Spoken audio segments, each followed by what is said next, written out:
So, Julianne and Vicente, I am really excited to have you on my show today and to learn more about you both and about your stories, and to have my audience just hear your stories. And I think it will just be so educational and enlightening and really, really beautiful. So thank you for agreeing to meet with me today and to be on my show.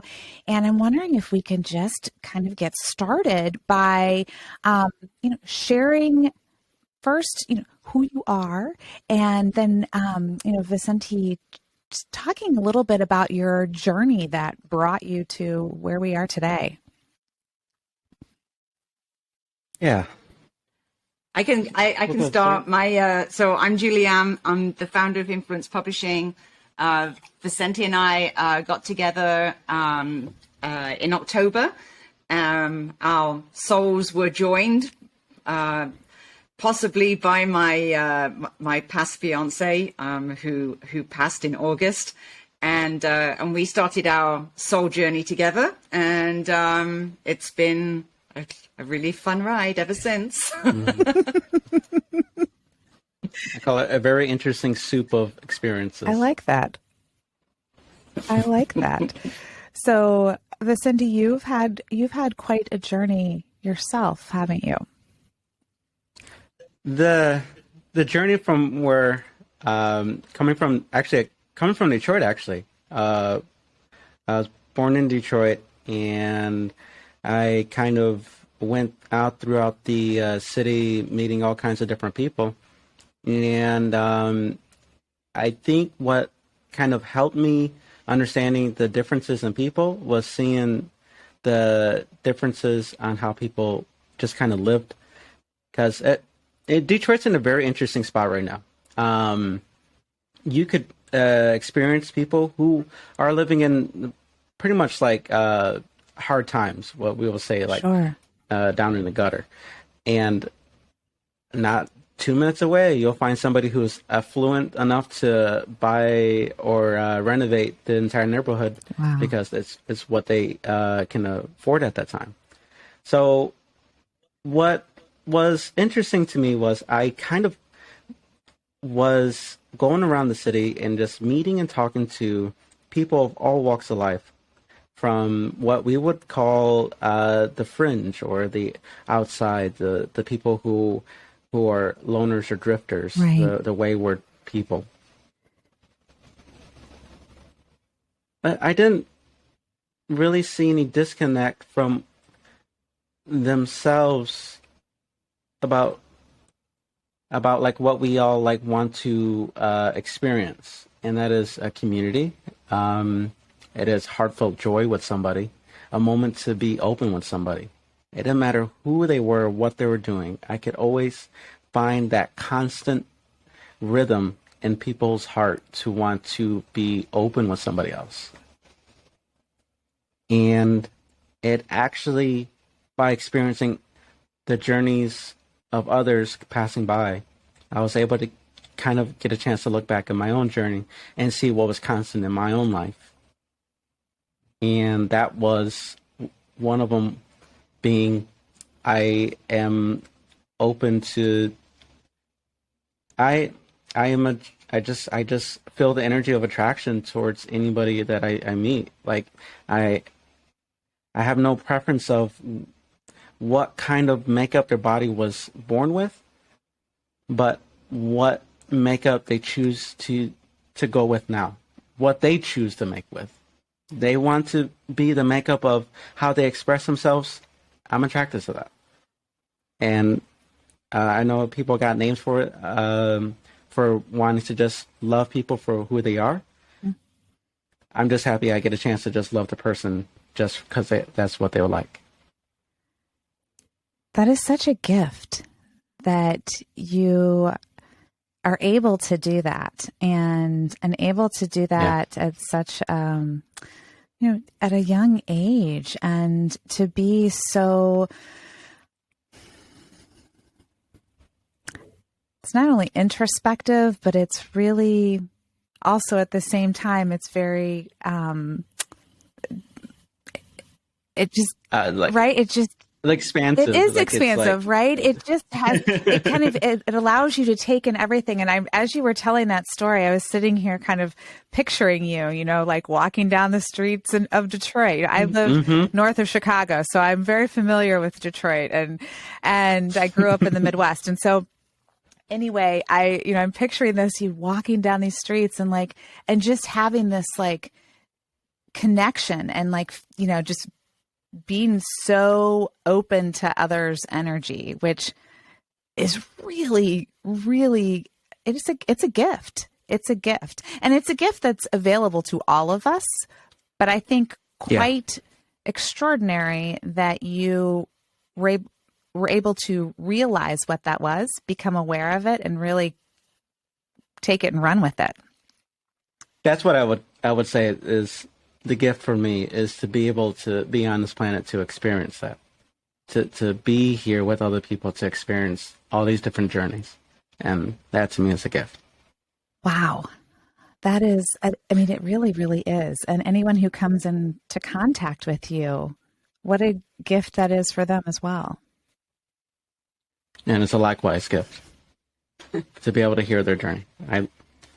Right. That's why I'd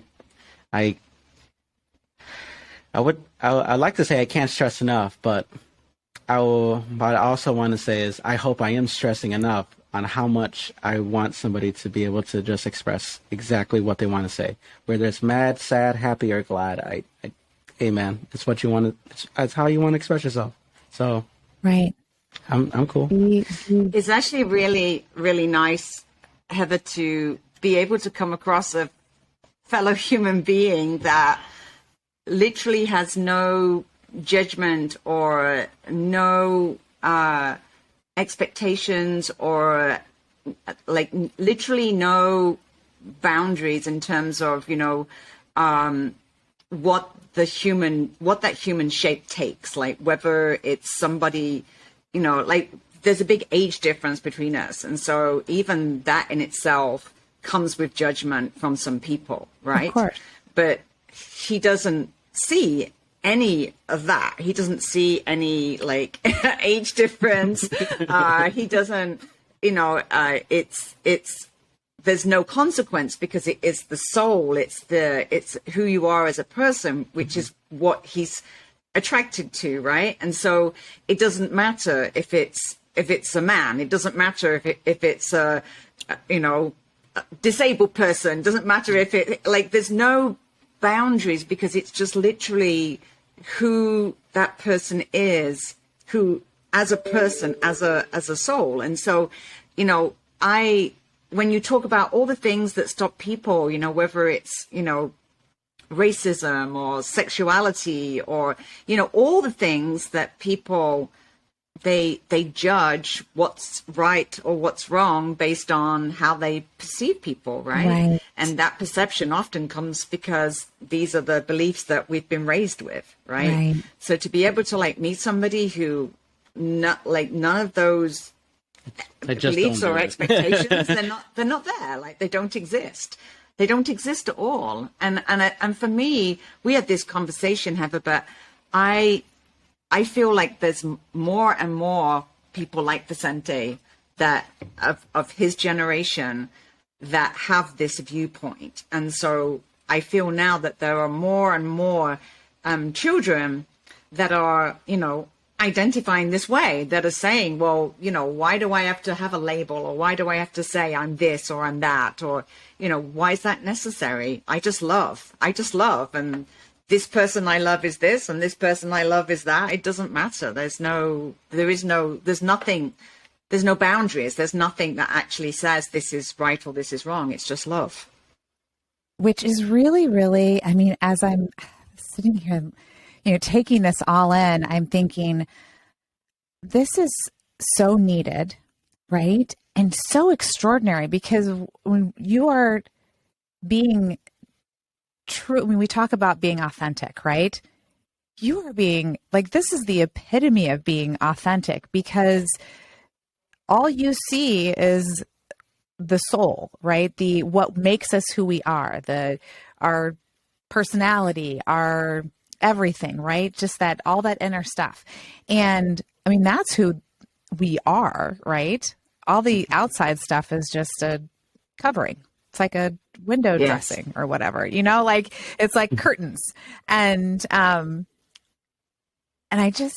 really, really, and we talked, I love that, because we did talk about how, like, my kids' generation, absolutely so much more like that. And thank goodness, because,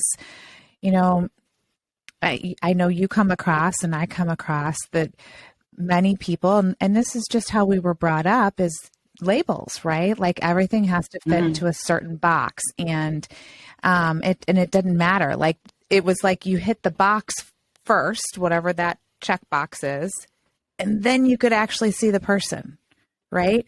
Where you flip that around. You see the person first, and then everything else is kind of whatever. Well, it's not necessary to have a box, right? And I think that's why we started the Misfits movement as well, because we realized that this is something that's really, really needed, right? It's this message is needed. That you don't need labels and you don't need boxes. All you need is to remember that it's all about love. That's it. Right. That's the only thing you need to remember. Right. I do want to express right now, from what I was seeing from different walks of life. When I would meet, say, somebody who was born in an affluent family, they would have a structured home and regiment on how to behave and how to act and do things. Now, the same from people I met in the city, there are people who actually wish they could say the same, not because of not necessarily like of the affluence of the wealth, but of to have some form of community direction. And some people would actually feel comfortable by having a form of like a structure of idea on how to identify with, how to measure themselves with, and stuff. So when people, like I get it with people who want to use the wordings to help structure how their body is sexually programmed, and it helps them to identify, at least to communicate it to somebody else, that it is something that is different, and that is something that they want to communicate. It is something that they want to trade ideas with other people. So, God, what I'm... It's kind of part of belonging, I think. Right. Well, it is. I think it's... I think what I'm hearing you say is that there is kind of a middle ground there, where there's some and perhaps it's just part of this journey, right? As we kind of move along this journey, part of it is like, we kind of just need that just to like figure out, and it's almost more so to figure out who we are, right? Not necessarily that we want to be labeling everyone else around us, but we're kind of trying to just figure out. And once we're really settled with who we are, then it doesn't quite matter as much. Is that what I'm hearing? It is. It is. It's like as if you want to get to the other side of the valley. You want to experience a different part of the world. It would benefit the person to at least conform to a certain regimen or practice or discipline to help get them across. Like real world example, if a person wants to get across the valley, they have to build a bridge. They're going to have to dedicate themselves to a specific trade or practice to help get them across. Now, that doesn't mean that's who they're going to be. It's just a tool to help them get across where they're trying to go. That's brilliant. I like that. It's a very good visual. Thank you. You're very good at this. This is quite amazing.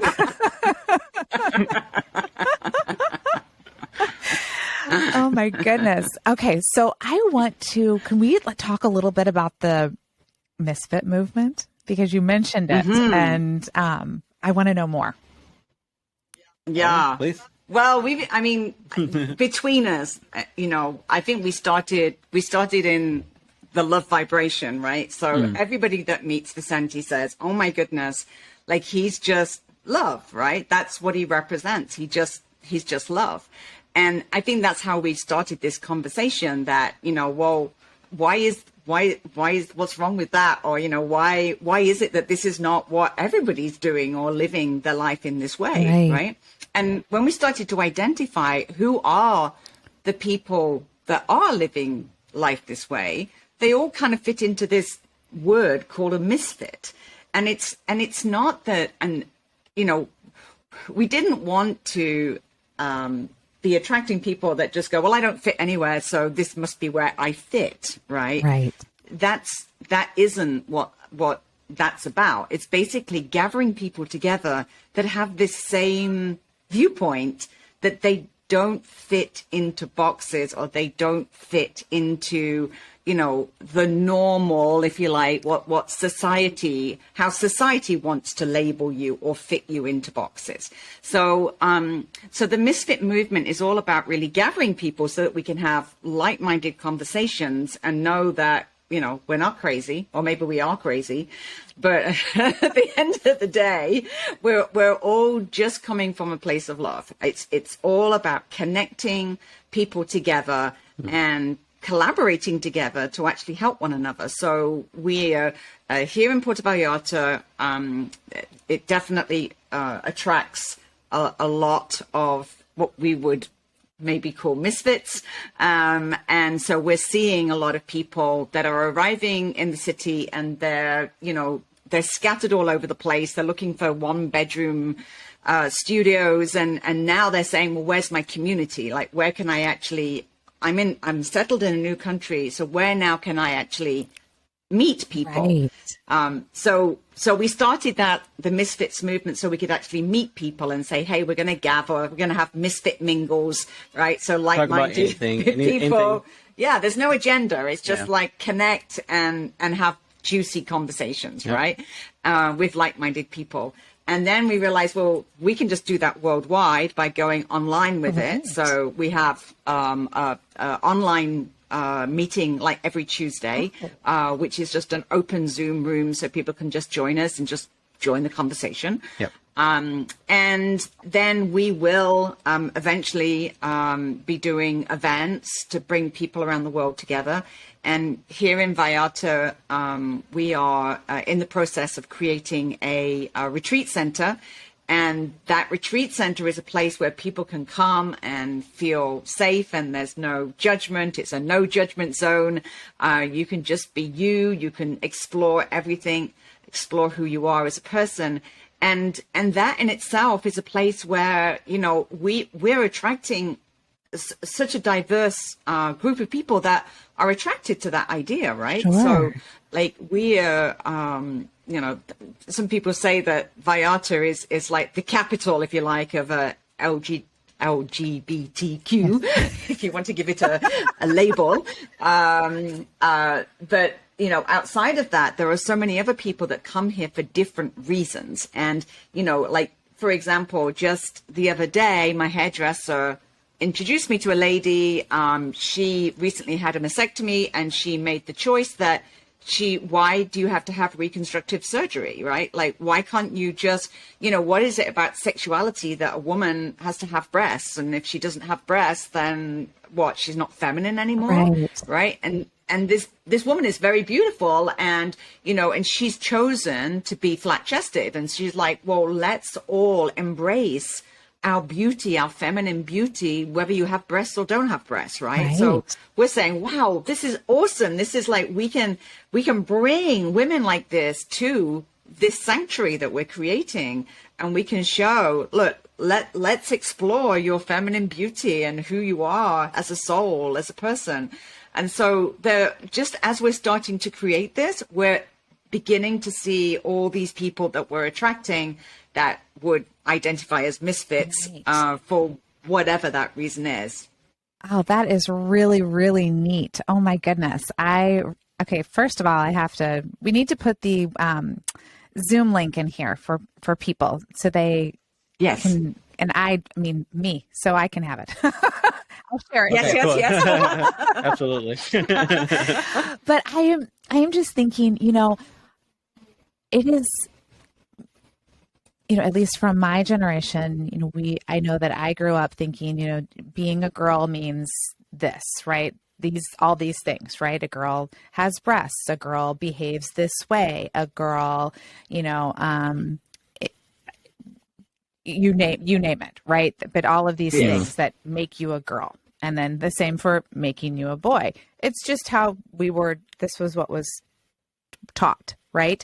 And so I think this is such a important conversation that you're having, because it gives people permission to explore this, to think, oh, I can actually step back and think about myself as a human being, my traits that make me inherently, whatever those traits are, and not be defined by whatever your physical appearance is, your sexual programming. I loved that wording. That was really good wording, because that's what it is. And I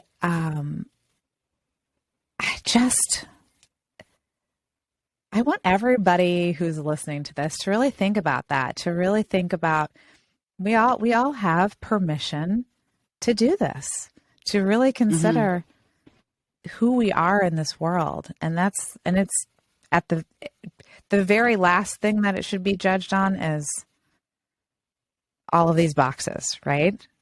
Yes. Yep. And and then just thinking about, I remember Julie saying, Vicente is just love, his love vibration.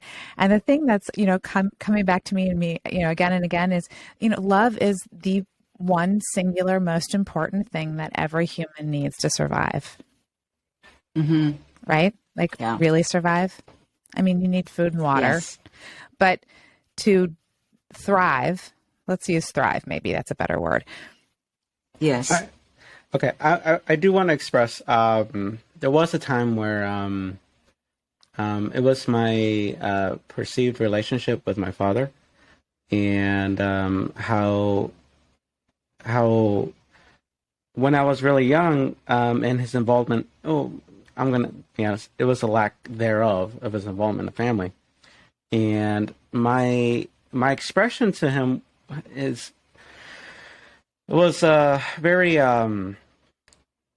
angrily, hateful. It was like a very hateful resentment towards my father. And I for quite a few years, I continued to just want to forget that he existed. And the entire time of doing that, I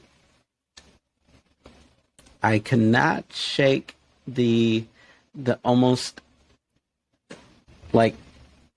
part of me that recognizes, regardless of how it's turning out now, I would not have been here if it wasn't for him.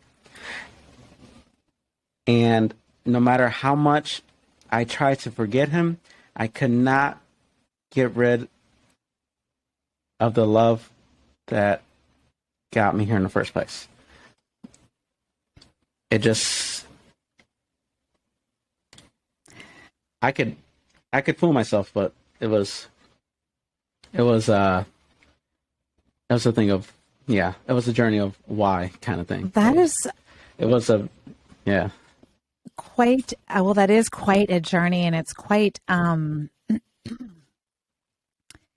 enlightened way of thinking, to really be able to come to that conclusion, right? And I'm glad you shared that, because I think it's important. You went through a lot of different stages there. I think anger is a very important emotion that people are afraid of or think is bad if they experience it. But anger can be very productive in that it is telling us something, right? Like something that we are needing to learn or understand or just feel, right? And then moving through that. And so I'm glad you walked us through that, because I think that is really important. Whatever it is for everyone listening, everyone has something, right? That it is okay to sit with those feelings and to really think about them and question them and think, okay, what am I supposed to be doing with this, right? And staying uncomfortable, because uncomfortable is hard. Yeah. Right? But you did that, and what a really extraordinary conclusion you came to. Yeah, because it was a to express to my, like, from me, what I knew, what I was expressing. I was expressing that I really, really just hate what is going on in my life with my father. I just hate it. I could say I hate him, or I hate the moment, whatever I wanted to express it to. The bottom line was I was going through some really some deep hate right there. And expressing that, though, I was able to see that how I constructed that idea from then on was how I was going to construct, say, the bridge to another valley. I was going to recognize later on that if I build this bridge in this direction of life, I am also building a bridge for other people to connect with me in that way. Yes. Yes, you are. And that was a big thing, is as much as I wanted to build a bridge, because the reality was I wanted to build a bridge because I wanted my dad to come on that bridge. I wanted my dad to meet me on that bridge. Mm-hmm. But this is the thing, is he is his own person. And what he did was he didn't want to meet me on the bridge of hate. He wanted to meet me somewhere else. Sure. So I can build a bridge out to the world, but I can't force people to take it. No, you can't. You can't. Again, another fantastic analogy that I'm just sitting here picturing, and really, really helpful and very healing, because it can be thought of in so many different ways. I'm just kind of imagining people as they're listening to this thinking, oh, I can apply this here in my life, or here, in so many different facets, right? So I really appreciate you sharing so much, and I want to be mindful of our time. So is there sorry. We could talk forever. Thank you so much, Heather. Really, we could continue this for like another hour, I think, but no. I know both Julie and I have to keep moving. And we can always continue this conversation another time. So I'm wondering if there's anything else that you would like to share before we wrap everything up for today. I think I just love to encourage people to come join the Misfits Movement and just have a safe, non-judgmental place where you can join conversation. So every Tuesday at noon PST, we have the open Zoom room. You can just pop in and join the conversation, or if you don't want to join the conversation, you can just observe and listen to the conversation, and join on chat if you want. And if you're in Vallarta, come see us on Thursday nights and meet us in person. So.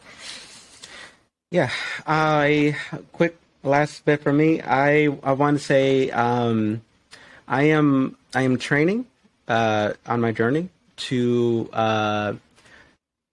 help people, to facilitate expressions that people go through. Like say the bridge analogy. One more last time. It's the last time I'm going to use it. When people build bridges in their life to get to somewhere, to express themselves, to trade their energy to somebody else as a way to expression, many times people at a certain point in life build a bridge that may have led into a certain part of human expression that may not be advantageous to themselves. And sometimes most things what people try to do is it's nothing. It's actually, I think it's one of the coping mechanisms is to just stop, is to ignore that bridge that is there. So like it's a way how they express, but they just try not to put any thought into it to make it less pronounced if they could. What I'm doing with Julie is why it's a no judgment-free zone is that I'm training myself to meet people on bridges that affect their lives, to examine why that bridge is there and possibly change the direction of that bridge to something else. Not from my choice, but from how they want to go about it and say, okay, I can see how this expression helped me at a certain time, but it's not helping me now. I would love to change the direction of this bridge. How do I do that? Right? Yes. Yes. Yes. Oh, that is fantastic. Thank you for sharing that. That was a really valuable, great way to end this. Oh my goodness. Well, thank you both so much for being with me. And that was just so enlightening and wonderful. Thank you. Thank you too. Thank you. Thank you very much, Heather.